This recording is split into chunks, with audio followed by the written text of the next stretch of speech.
O Senhor quer nos curar da síndrome de gafanhotos. Eis que o Senhor, teu Deus, te colocou esta terra diante de ti.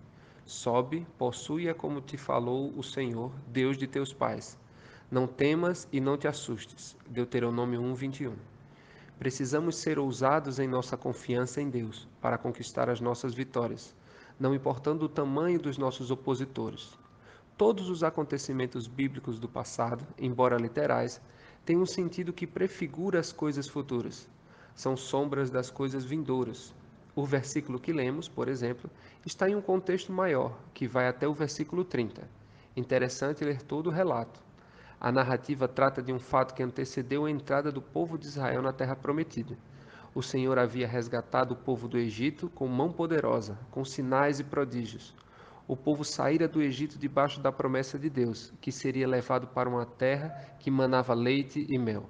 Por causa da rebelião e da incredulidade do povo, um percurso que deveria ser feito em 13 dias foi feito em 40 anos, tempo necessário para que uma geração fosse extinta.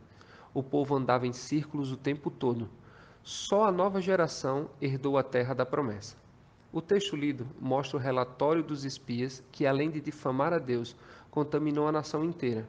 Aquele relatório impediu que a vitória prometida acontecesse num curto espaço de tempo.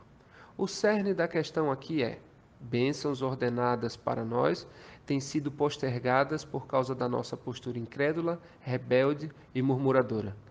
Precisamos aprender com esse episódio do passado que quando Deus ordena algo para nós, Ele nos capacita para obedecer e alcançar a vitória.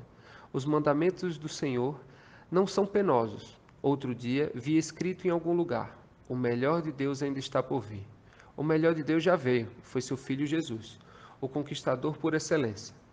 Ele conquistou a nossa vitória sobre a morte eterna e nos concedeu a eterna redenção. Somos dele ovelhas do seu pastoreio, comprados por preço de sangue. Fomos chamados para avançar na obra de Deus sobre a terra, sem deixar-nos abater com o tamanho dos gigantes que se levantam para nos fazer recuar. Deus tem o melhor para nós. É a promessa de Deus. Mas assim como Israel do passado, queremos que as coisas aconteçam automaticamente. Enquanto vida tivermos sobre a terra, teremos obstáculos a transpor, vitórias a conquistar e inimigos para derrotar, para a glória de Deus. O Senhor quer nos curar da síndrome de gafanhotos, mas para isso precisamos observar pelo menos 4 princípios. Primeiro princípio: aprendemos que a falta de disposição para a luta já nos faz derrotados. O povo não quis subir à terra, não tinha disposição para isso. Foi muito crente indisposto, com preguiça de lutar por sua própria bênção. A terra havia sido prometida. O Senhor havia dado posse daquela região, mas havia ali gigantes que deveriam ser vencidos. A terra precisava ser conquistada. Nada cai do céu pronto. As bênçãos são nossas, mas precisamos possuí-las. Aprendemos aqui que as portas que dão acesso às bênçãos não abrem automaticamente, como nos shopping centers. Tem sempre uma placa puxe e empurre. Isso demanda uma atitude, um esforço de nossa parte. O cristão precisa seguir em frente, lutar para conquistar sua vitória. Lute por sua bênção. Há gigantes que precisam ser vencidos. Há fortalezas que precisam ser derrubadas. Quando nos posicionarmos, Deus nos capacitará a vencer. Deus não nos criou para a mediocridade, mas para a superação e vitória em todas as áreas, mesmo que tenhamos que enfrentar lutas. Segundo princípio: aprendemos que é preciso dar um basta à nossa rebeldia para que a vitória seja consumada. No texto lido, o Senhor diz: fostes rebeldes à ordem do Senhor. A palavra do Senhor diz: obedecer é melhor que sacrificar. A igreja dos nossos dias precisa resgatar o ensino sobre a obediência. Ensina-se tudo. O menor versículo da Bíblia, que a Bíblia tem 66 livros, geografia, história bíblica e por aí vai, menos a obedecer a Deus. Enquanto isso, a população de rebeldes eclesiásticos tem crescido. Sacrifícios, votos, correntes de oração não substituem a obediência, e obediência requer compromisso. A promessa de Deus nas Escrituras Sagradas estão invariavelmente precedidas por uma ordenança. Obediência não é opção, é ordem de Deus e prerrogativa para as vitórias. Terceiro princípio: aprendemos que é preciso parar com a murmuração. Israel no passado, mesmo tendo testemunhado grandes feitos de Deus, ainda assim tinha memória curta, e ao menor sinal de dificuldade desandava a murmurar. Tem um hino da harpa cristã que diz: Não murmure, cante. Temos falado bastante sobre isso neste lugar, porque o Espírito de Deus tem falado de forma tão recorrente sobre esse assunto. Creio que seja uma questão de zelo por cada um de nós.